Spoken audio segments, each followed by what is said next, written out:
Imagine a city of wonders. The richest city on earth, London, the heart of an empire. But for thousands of children, it was a city of shadows. A place where you could simply vanish. This isn't a story about monsters in the dark. It's about something far more terrifying because it happened in plain sight. This is the story of the silent orphanages and the children who were erased from history. Picture a child, maybe 6 or 7 years old. Their name is Mary or John. They sleep in a gutter, steal a loaf of bread to survive. A policeman's heavy hand lands on their shoulder. But they're not headed for jail. No, they're told they're being saved. They're taken to a clean, stern building, an orphanage. Their old, ragged clothes are burned. They are scrubbed, given a uniform and a number. Their past is gone. And for many, their future was about to disappear too. These institutions were popping up everywhere, run by charities, by churches, all with one grand mission: to rescue the city's gutter children. On the surface, it was a noble cause. But there was a dark, unspoken engine driving this machine: money. See, a homeless child was a drain on the state. But a child in an orphanage? That child was a source of income. The government paid the orphanages a subsidy for each child they took in. More children, more money. It was that simple. So the orphanages had a powerful incentive to pack as many kids in as they could. And the conditions? You don't want to know. Think of the coldest, hardest bed you can imagine. A thin mattress crawling with lice. A daily meal of watery gruel, a piece of stale bread. If you complained, you were beaten. If you cried for your mother, you were punished. These places weren't havens. They were factories designed to break a child's spirit and mold them into a silent, obedient worker. But the real mystery, the truly chilling part, is what happened next. The children started to disappear. One day little Mary is there. The next, her cot is empty. When another child asks, "Where's Mary?" the matron says she was sent to a better place. And that was that. No goodbyes. No records. Just an empty space. So where did they go? The truth is a web of heartbreaking fates. The first stop for many was the countryside, sold off to farmers as cheap, disposable labor.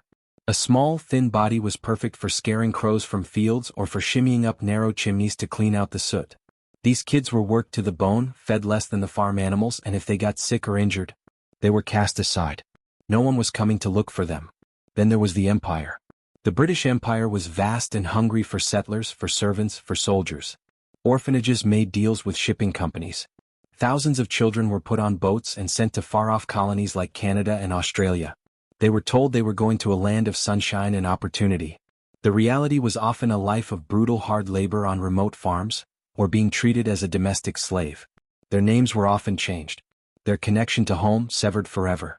They were lost children of London, now scattered across the globe, their stories untold. And for the unluckiest, the better place was a final, grim one. Disease ripped through the overcrowded orphanages. Measles, tuberculosis, cholera.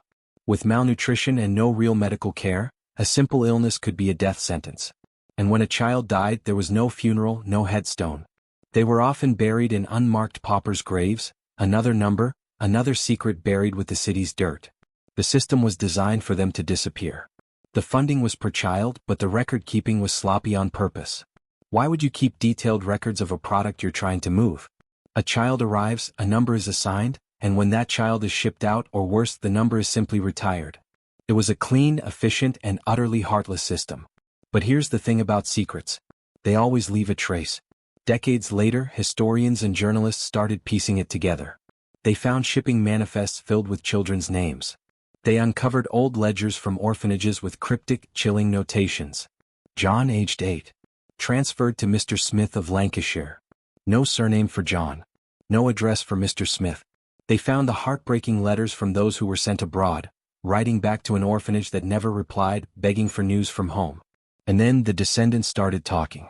People in Canada and Australia, digging into their family history, discovering that a grandparent arrived as a home child, with no past, no family, just a profound and lasting loneliness.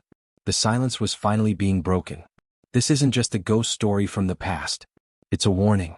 It's a lesson in what happens when bureaucracy values efficiency over empathy, when children become numbers in a ledger, and when society is willing to look the other way because the problem is just too ugly to face. Those children deserve to be more than a footnote. They had names. They had laughs, they had fears, they had favorite games to play in the grimy London streets. They mattered. And that's where you come in. This story is still being uncovered.